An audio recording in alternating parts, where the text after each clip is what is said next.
Let's jump right into it.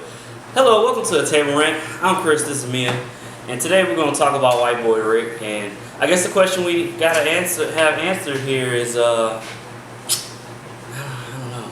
White Boy Rick did a lot of time. Was it worth our time in the theater? I guess. Right away, say, it was cool, for a Sunday.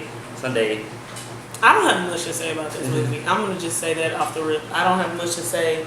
I know the last review I was talking about people was fine and all that good stuff. I don't really have much to. I do love Matthew McConaughey. Yeah, right. And you see he had a gut in this? That kind of threw me off. Yeah, I was looking at that. I was like, wow, his whole body is skinny and then he has like this. The dad gut. This extra round tummy. Yeah, that was weird. Maybe it was just the sweater he had on kind of made it look like that. But no, because he was in a white. No, yeah, you're right. He was shirt. in a muscle shirt. Yeah, you're right. Yeah. How did you feel about the plot though? See, that's the thing. Like, it was cool. Like I was saying, it was cool for a Sunday, afternoon, go to the movie type of thing. But as far as like something I would like see over and over again, I can't see myself seeing it more than once. Now the plot was. I get what they were trying to tell the story of a kid that was trying to, basically get his family out of. They were poor, and before I go into that, I just want to rant about. At no point in time did they show it sunny in this movie. Like, Detroit seems like the most miserable place on earth. Like, every scene they showed, it was snowing. And I lied, they did show it sunny, but the one time they showed it sunny, it was a bunch of snow on the ground. I was like, Jesus Christ, I will never go to, like, my family. I've been to Detroit before, and it didn't look like when I was there. It's funny that with this movie, and no disrespect to anybody. In the 90s, early 2000s. No disrespect to anybody in Detroit, but I picture Detroit being over. Same thing for Cleveland. All disrespect to people in Cleveland. All disrespect. All disrespect. I just picture every day being overcast and snowing. Like, in White Boy Rick, they were going through years of I think we did maybe like 3 or 4 years. And every time, I think it was 85, 86, 87. Did they show 88? Something like that, yeah. So every time they showed a new year, it was still snowing. So it's like, at any point in time, are y'all doing anything during the summertime, or is it just the summertime snowing too? My family reunion is supposed to be in Detroit in the next coming years, and I'm just like, why? Like, why would we do that? Like, that's a punishment. That ain't no reunion. I want to go to Detroit. No disrespect to people in Detroit, but Detroit doesn't seem like it would be pleasant to go to. I gotta be honest with you. I mean, I don't know if it's so much sights as much as, Motown. Yeah. But it's not snowing all the time. Because when I went, my first time ever seeing snow in real life wasn't until I was in high school. Wow. So, and I went to visit my sister in Detroit because that's where she was raised when I was in elementary. So. And it was snowing in Detroit when you went up there? No, that's what I'm saying. I never saw snow in real life until high school. No, gotcha. Well, and that was in New York. Well, as far as White Boy Rick goes, they did a good job of showing like how unpleasant it is to live in Detroit and not have anything, like to be poor in Detroit. So you can see why they would want to. His father was a gun dealer, and then his son wanted to deal drugs. You can see why they want to do that, because they feel like you can feel that they don't have anything. I don't think that this movie made me feel much about the movie itself, but as far as Rick, like it made me feel like, dang, that really sucks that he ended up locked up, because his sister is strung out. He's doing everything to still try to keep a relationship with her and save her. His dad, he was like, okay, like, I see you're not doing anything, and he was trying to help every decision he made was like, I'm trying to help. However, during the movie, I did say, like, does nobody work 9 to 5s? Like, I hate when I see people say, like, we have to do this because there's no other way. Have we attempted the regular job market? I always ask that because I feel like selling drugs can't be, like, the first thing that comes. Like, there's jobs. Like, even if you've been working at McDonald's, but, like, there's something. See, the problem is, that doesn't really put food on the table. You know what I'm saying? Like, you may be able to keep a roof over your head, but you're not gonna be able to eat. Or you might be able to eat, but you can't you don't have a place to sleep. You know what I'm saying? And I do know, I joke about Cleveland in Detroit. I'm joking, but I do know how messed up that area is as far as they have one like industry, and that's the car industry in Detroit. And a huge tire out there in Detroit. And that's a sight. They take that out, and they don't have anything else. And so a lot of the economy was centered around that, and unfortunately, if you don't have that, you don't have anything else, and so a lot of jobs aren't just readily available. Now, I get what you're saying. A lot of people just jump directly to I'm not saying drugs. that times can't be hard, because I mean, how many movies and just real life situations, obviously, where there's people who they've applied, and nobody has offered them anything. Mm-hmm. Maybe for me, like, I feel like I need to know that. I feel like I need to know that you put an effort forth to do the right thing before you did something like that. Yeah. And then I was wondering, when they started selling drugs, like, how are y'all going to do this with your sister who's addicted to what you're selling? I think now she's trying to come off of it. I think the point you're making is that if for this movie they should have shown at least Matthew McConaughey trying to be a good father, because they showed their family, like, he's a good father in the sense of, like, he's gonna be there for his kids. He believes in his kids, but the providing part, and he's gonna do what he can to provide for his kids. But it's just the way he's providing for his kids, and the way he allows his kids. Like, at the beginning of the movie, Rick is not even in school, and it doesn't seem like he's telling him he needs to be at school. He's just telling him, "Come with me on these gun runs, and we're gonna flip these guns." So I think he's trying to teach his kids. He's teaching the kids the right values. He's just not teaching them the right morals, or maybe I got that switched up. And he did mention like, you got to get back in school. He did mention that. Yeah, well, but in my household, you got to get back in school wasn't a suggestion. Yeah, right.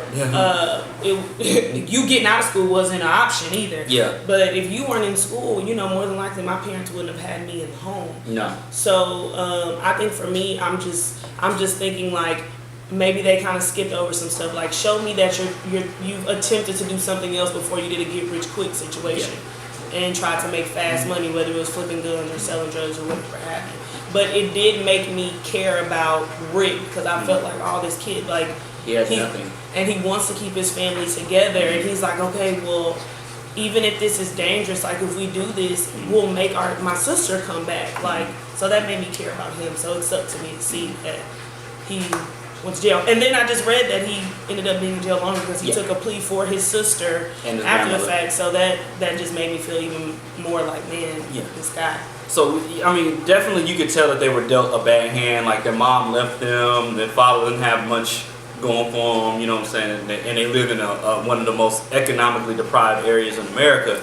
But as far as this movie goes, I feel like they kind of just jumped around as far as, like, first Rick deals the drug dealers guns. Then all of a sudden now he's cool with the drug dealers. Then all of a sudden he's now best friends with the son, the littlest brother of the brothers that sell.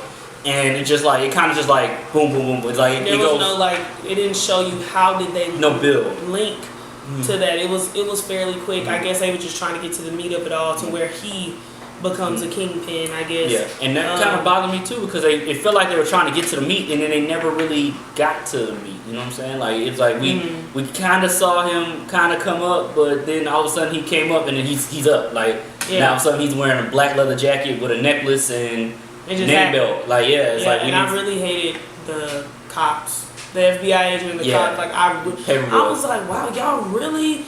Yeah. Y'all really allowed this 14, 15, 16-year-old kid. No, like, y'all really used the mess out of this boy, and then had no remorse, disappeared. You're not trying to help this man, try to help his son. Like, that was mind-blowing to me. Yeah. Mind-blowing. I mean, and that stuff probably, is that really like, mind-blowing to us? Because, yes, to me it was. It was mind-blowing because I was watching white people do another white person wrong. Oh, okay. That's okay. I'm about to say, are you mind-blown that the cops would use somebody for their own personal gain? For me to see a white person do another white person wrong. But see, and not to get too political. Because he got more time than the black people did. That shocked me. Let's not get too political here, but I mean, a poor white person is the same thing as a black person. And that's the whole. Expand. Don't just say that and let it leave. Let it live. Because it's like the way our government and our system looks at a poor white person versus a regular black person.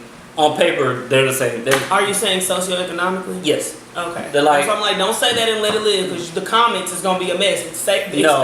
Like in the eyes of the elite, if they could get rid of all the black people, that's cool. And then who do you think they're gonna get rid of next? You think they're just gonna allow poor white people to be around them? You know what I'm saying? That's one thing that bothers me with like these white supremacists, like that don't have anything. Like y'all don't have anything, and y'all think that elite white people. Yeah, you think the people that the rich white people, the people that run our country are gonna care about y'all? If they say they got rid of all the black people and all the Hispanics and all the other minorities, you think they're gonna care about y'all when once that happens, or you think that it's just gonna be, whatever. It is what it is. Back to the right boy Rick. Like I said, I didn't want to get too political. I did think this was, as far as a movie goes, I don't think it was I think it was well written, but I don't think it was well paced. I guess that's the best word I can say. It was a little rushed. Yeah, it was rushing. It felt like it was rushing, and then it was still slow. It was boring is a little intense of a word to describe it, but I felt a little like a lot of times in the movie like. I also think they made his age a factor only when it mattered. Yeah. In regards to dealing with the cops, because he was getting to clubs and in casinos and all this stuff. Yeah. And I'm like, he had money, so they don't care if you got money. And I'm like, I don't care that it was the '80s. You wouldn't just get in the club like that. Like, what's going on? That's another thing. I asked at one point, I was like, why is there so many of them? Y'all draw attention to yourself. When it's that many of y'all, like, that's highly ridiculous. Well, so let's kind of get into our next segment. We like to do guess the Rotten Tomatoes score based off of what we saw. What do we think the Rotten Tomatoes score would be? Me personally, I think. Are you calling Tori for Yeah, we're gonna ask Tori. Has she seen this? No, she hasn't seen it. I don't think she wants to though. She got the number up. She has the number for us already. And Tori's our correspondent, our Illinois correspondent, because she's again studying away at school right now, as you know. So we're gonna give her a call. Me personally, I think it was probably, I'm gonna say 28. I think it was 28 on Rotten Tomatoes. I think that's what the number probably was. Oh, I don't think it was like. I'm going with like 65. So, Tori, we're in the middle of our review, and you're our numbers girl. I think White Boy Rick probably landed at a 28% on Rotten Tomatoes. Mia's going with, you said 65? I said 63. 63? You got the number. What is it? 64. 64. Oh, look at that. Okay, well. Yeah, I guess you got pretty close. I didn't think it was gonna get reviewed that well. I mean, honest with you.